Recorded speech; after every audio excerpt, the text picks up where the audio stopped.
Hello again, everyone. My name is Marty Guthmiller. I am CEO at Orange City Area Health System, bringing you a Community 19 briefing, the Christmas edition of the COVID-19 Community Briefing. It's been a while, so I thought I would just start maybe by providing some statistics in the area and then talk about more what's going on locally. First of all, in the state of Iowa, the current positivity rate as of this morning was 10.8%. In Sioux County, that rate is 9.9% for the 14-day period and 10.4% for the 7-day period. Again, I give you that percentage simply for your benefit. I'm not sure how much we really want to rely on that, but I'll leave that at what it is. And we'll talk about also our local positivity rate as well. At the state level, those 18 and above, the vaccination level is 69.9%. So right at 70% of those 18 and over. Of the patients in the ICU in Iowa, the COVID-19 patients, that's 85.2% are non-vaccinated. So 85% of the folks in the ICU in Iowa are non-vaccinated. 80.9 or 81% of the patients hospitalized because of COVID are non-vaccinated as well. In terms of nursing home outbreak status, we are at 18. So there's still 18 nursing homes in Iowa in outbreak status. That is down a little bit. It's been in the 20s for a month or so. We also haven't talked about COVID deaths in Iowa. That number officially today is at 7,680 deaths from COVID. In those age groupings, 90% of the deaths are in the age 60 and over category. 53% of that is in the 80 plus. But when you add the 70s to the 80s, or if you have the 60s, 70s, and 80s plus, you get 90%. So to finish out that stat, the 50 to 59 is 6%, 40 to 49 is 2%, 30 to 39 is 1% of the deaths, and 18 to 29 is 0.34%, so 0.0034. And then 0 to 17 is 0.05%. So there you go from the age category, still predominantly an older person issue from a mortality standpoint, but also not just from a hospitalization standpoint. I want to shift a little bit now to move toward locally.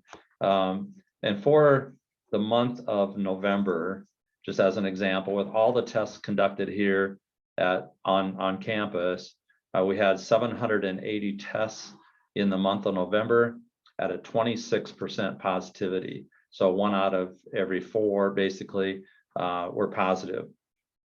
December to date, we've done 460 tests through today, and that positivity rate is 20%. So 1 out of every 5. So still a significant amount of COVID out there in terms of positivity, but not necessarily in terms of hospitalization. And let's transition to that right now. Currently, we have no patients hospitalized in Orange City with COVID-19 diagnosis. For the most part, hospitalizations here locally have been of the 1Z, 2Z variety. So certainly not being impacted from an acute care standpoint solely because of COVID, but its impact is still there, and we'll talk about that as we go through. From a Region 3 perspective, again, the 20 counties in Northwest Iowa, we have 86 patients currently hospitalized with COVID in those 20 counties. I checked in terms of vaccinated, unvaccinated status, and 79% of those 86 hospitalized were unvaccinated. So clearly the case continues that you have the chance of getting sicker if you're unvaccinated. The evidence is very clear with that. So 85% of the people in the state in the ICU are unvaccinated. 79% of people in Northwest Iowa in the hospital are unvaccinated. Probably the more alarming stat, though, is the 38.5% bed availability in Northwest Iowa in those 20 counties. That's a number that has been lower recently. Typically that number is 50, 60, 70% availability. And that means that basically bed availability, the amount of space that we have in hospitals in Northwest Iowa is really only 38%. That's not a very high number.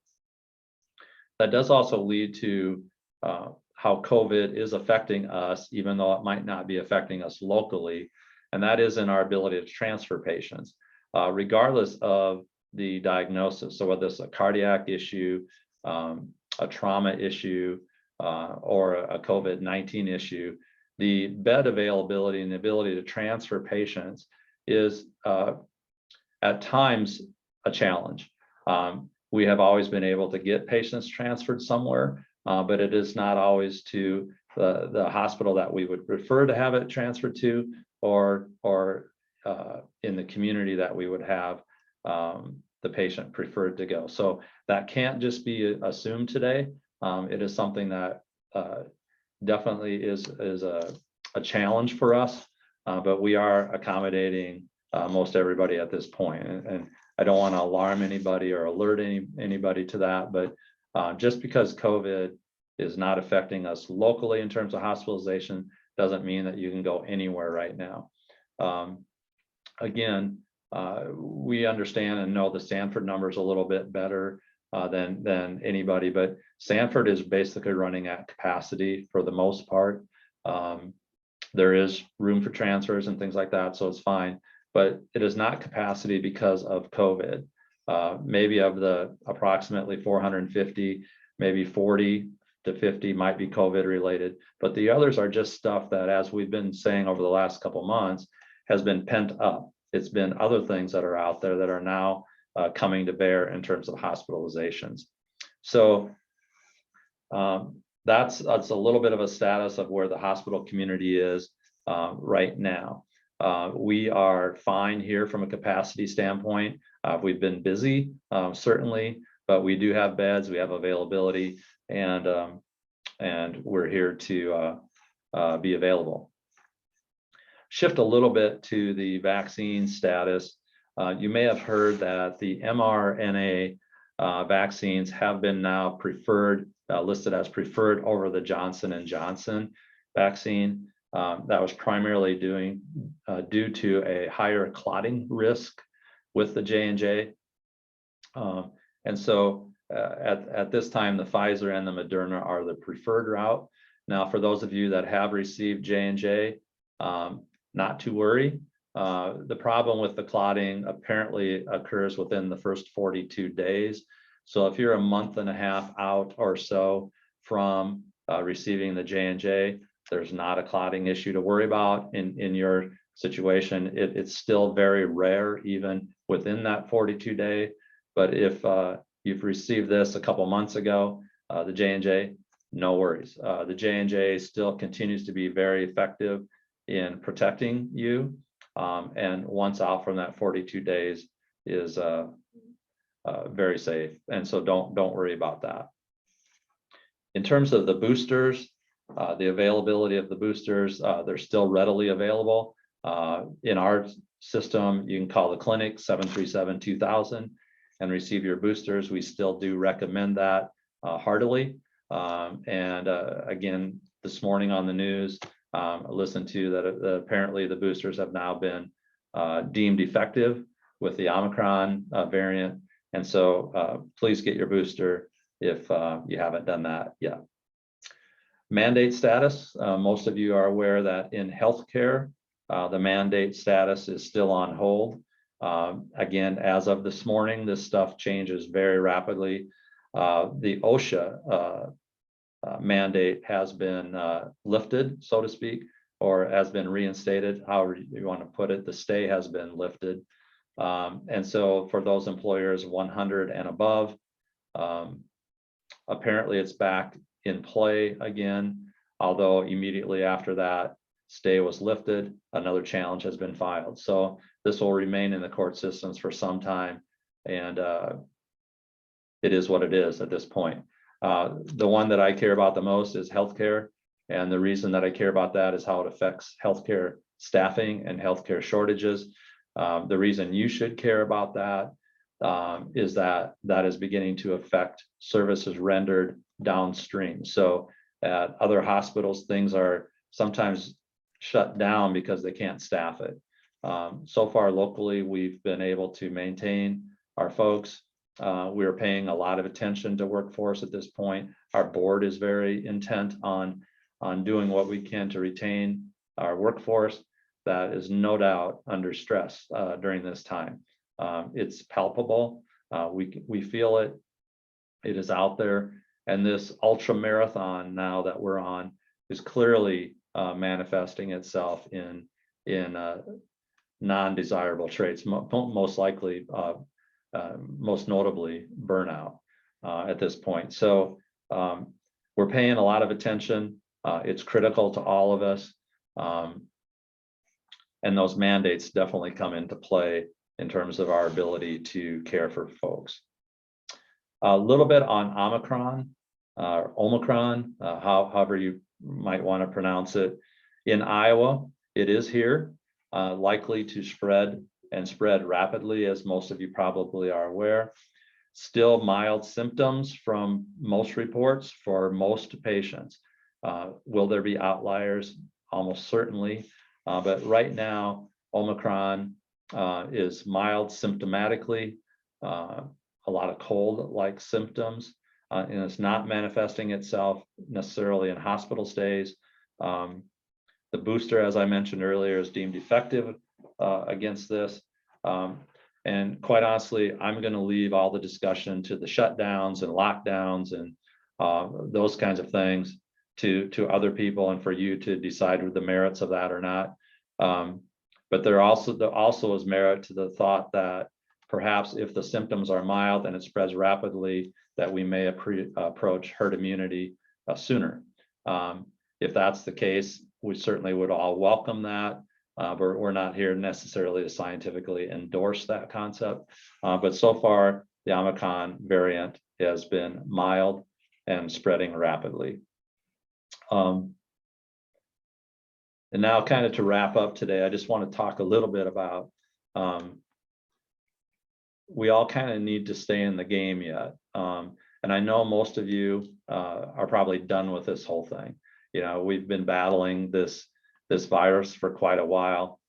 You're probably done with it. Just get on with it, celebrate Christmas with your families, and I certainly would encourage you to do that. We don't particularly have that luxury here at Orange City Area Health System, and those of us in the healthcare community. We have to pay attention to all of the things that we can do to lower the transmissibility of this virus. And so please give grace to our staff when they ask you to mask, when we have policies that we still need to follow. We are done with it too, as individuals, but we cannot be done with it in terms of our obligation to care for the community and to provide the level of protection that we need to provide to those who are most vulnerable. And so please, again, be kind to our volunteers, give a grace to those who might be asking you to follow procedure or wear a mask or whatever the case. And certainly outside of the healthcare as well, giving grace to each other, and together we'll get through this. Simply want to say, hey, this has been another year of unexpected briefings in terms of the duration, certainly unexpected. We did not think that a year ago we'd be still in this position. We hope and pray that a year from now we will not be in these. But if we are, we'll still be here to care for you and take care of things a day at a time, and as best we can. So with that said, continue to keep those engines tuned. enjoy the remainder of this Christmas season. Enjoy time with your family. Keep walking, keep exercising, keep doing those things that keep that engine tuned. But enjoy your time with family and friends. Take time to relax a little bit, and we'll probably likely follow up with you in early January. And so with that, Merry Christmas, Happy New Year, and we'll see you in 2022. Thank you again for all the support you've given to Orange City Area Health System. Thank you.